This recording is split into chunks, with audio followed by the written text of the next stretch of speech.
এই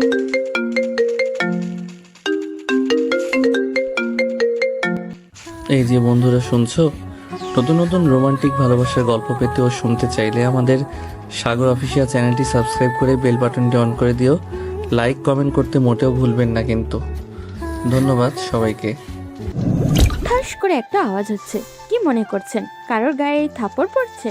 আরে না না, ঝিম নিজের শরীরে বসে মশাগুলোকে থাপড়ে থাপড়ে মারছে। ভীষণ রাগ হচ্ছে ওর। মেয়ে মানুষকে বিশ্বাস করতে নেই, তাও আবার মেয়েটা যদি রূপ হয়। ফাজিল মেয়ে একটা, কখনো টাইম মতো আসতে পারে না। এভাবে কতক্ষণ একা বসে থাকা যায়? কুত্তি কামিনী রূপ এসে নেয়, দেখ কি হাল করি তোর। এয়ারপোর্টে বসে কথাগুলি একা একাই বলছিল আর মশা মারছিল রেহান। উফ গড, রূপকে একবার এনে দাও জাস্ট। বাথরুমের ভিতরে থেকে গলা ফাটিয়ে গান গাইছে রূপ। পুরো নাম রুহানি তাসকিন রূপন্তী। রুমে ফোন বেজে চলেছে। ডাইনিং রুমে ঝুম বসেছিল। ঝুম রূপের ছোট বোন, এবার ইন্টার ফার্স্ট ইয়ারে উঠলো। ফোনের শব্দ পেয়ে রূপের রুমে এলো। জিমের 50টিরও বেশি মিসড কল এসে গেছে। বাথরুমের দরজায় করাঘাত লাগলো। ঝুম, আপি আপি আপি। কি হলো ঝুম, গোসল করতে দিবি না? জিম ভাইয়া কল করেছে বারবার, তোদের ফ্লাইটের দেরি হয়ে যাবে তো। ও আচ্ছা, বের হচ্ছি। চুল মুছতে মুছতে বেরিয়ে এলো রূপ। কল ব্যাক করবে কিনা জিমের, কারণ জিম এখন ওর গোষ্ঠী উদ্ধার করবে। যেই মানাবে জিমকে। চুল শুকিয়ে বেবি পিঙ্ক কালারের জিন্স আর সাথে ব্ল্যাক টি শার্ট পরে নিল রূপ। লম্বা চুলগুলোকে উঁচু করে ঝুটি করে নিল। কি রে রূপ, এখনো বের হসনি? মা বলে উঠলেন। জি মা, বের হচ্ছে। বাবা কই? বাইরে গেলে ফোন করে নিস, এখন বের হয়ে যা। ওকে ঝুম, আসি। আপি যে কল দিস। ওকে মা, বের হচ্ছি। আল্লাহর নাম নিয়ে বের হবি। জি। গাড়িতে এসে বসলো রূপ। জিম কল করেছে। ফোন কেটে মেসেজ করলো। জিমের মেসেজ টোন বেজে উঠলো। কাছাকাছি আছি, 2 মিনিট লাগবে। মেসেজ বের করে দেখলো রূপের মেসেজ। 2 মিনিট না, 2 ঘন্টা লাগে কে জানে। আয়, তোর কপালে শনি আছে। বাহ, আমার কপালে শনি আছে? দেখা যাক কার কপালে কি আছে। Okay let's see. রিপ্লাই দিল রূপ। রূপ আর জিম দুজনে বেস্ট ফ্রেন্ড। ছোটবেলা থেকেই একসাথে বেড়ে উঠেছে। একই স্কুল কলেজে পড়াশোনা করেছে। ছোটবেলা থেকে ওদের খেলাধুলা নাস্তা সব একসাথে হতো। একে অপরকে ছাড়া থাকতে পারতো না। সামনাসামনি এলে টম অ্যান্ড জেরির মতো ঝগড়া বেঁধে যায়। জিম এপাশ ওপাশ হাঁটছে, আবার কখনো বসছে। কারোর জন্য এতক্ষণ অপেক্ষা করার মতো ধৈর্য ওর নেই। তবে রূপের কথাটা একদমই আলাদা। অন্যদের বেলায় রাগ দেখাতে পারবে না, কিন্তু রূপের বেলায় রাগ মায়ের সবই কাটে। দুজনে আমেরিকার শিকাগোতে যাচ্ছে। সেখানকার এক ইউনিভার্সিটিতে চান্স পেয়েছে ওরা। আর রূপ প্রত্যেক দিনকার মতো আজও লেট। রূপ পৌঁছে গেল এয়ারপোর্টে।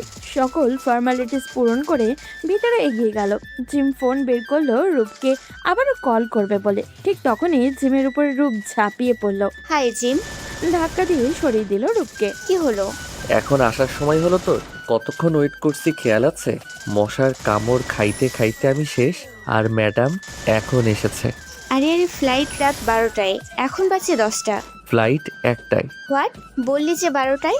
কারণ আপনাকে যদি বলতাম 1টায়, আপনি আসতেন 2টায়, তাই 12টাই বলেছি। দেখ জিম, কাজটা একদম ঠিক করিসনি। পাগল একটা, এত আগে আগে নিজেও এসেছে, আমাকেও এনেছে। আজ এরা। আমি পাগল? না, আপনি সাধু। পাগল তো আমি। একটুও ঘুমাতে পারিনি। পাগল হয়ে যাবো আর কিছুক্ষণ তোর সাথে কথা বললে। বলতে বলেছে কে? চুপ থাকো না। এরপর দুজনে চুপ হয়ে গেল। 5 মিনিট পর জিম একটা চিপস কিনে এনে খাচ্ছে আর রূপের সামনে বারবার প্যাকেটটিকে ঘোরাচ্ছে। রূপের রাগও লাগছে, আবার হাসিও পাচ্ছে। জিমের মাথাটা ফাটিয়ে দিতে পারলে ওর শান্তি লাগতো এতক্ষণ। খাবি রূপ? উফ কি টেস্ট! আহ, এমন চিপস কখনো খাইনি। আহ কি মজা! রূপকে শুনিয়ে শুনিয়ে বলছে জিম। রূপের সামনে আনলো। খাবি রূপ? রূপ এবার আর সহ্য করতে না পেরে প্যাকেটটাকে নিয়ে জিমের মাথায় সব চিপস ঢেলে দিল। এবার ভালো মতো খা হারামি। রূপ এটা কি করলি? কেন, খুব মজার চিপস না? তোর মাথাও খাক এখন মজার চিপস। খুব বেড়ে গেছিস তাই না? আহ ছাড় জিম, ব্যথা পাচ্ছি কিন্তু। ব্যথা পাওয়ার জন্যই তো দিলাম। রূপের গালের সাথে গাল ঘষে দিল জিম। আর এক হাত জিমকে ধাক্কা দিয়ে সরিয়ে দিল। সর, সেভ করিস না কেন? গালটা যেন কেটে গেল। খচ্চর কোথাকার। খাবি কিছু? না, খিদে নেই। হুম, জিম একটি দোকানে গিয়ে বার্গার কিনে আনলো দুজনের জন্য। বার্গার রূপের ভীষণ পছন্দের একটি খাবার। একটি বার্গার রূপের দিকে ধরলো। নে খা। খাবো না, এমন করছিস কেন? ভালো লাগছে না। সাব্বিরকে ডাকলে খুব ভালো লাগবে তাই না? ওই লুচ্চার নাম নিবি না শয়তানটার। তাহলে আসি। ওহ, ওইটা তো কুকুর একটা। তাহলে জিনাল।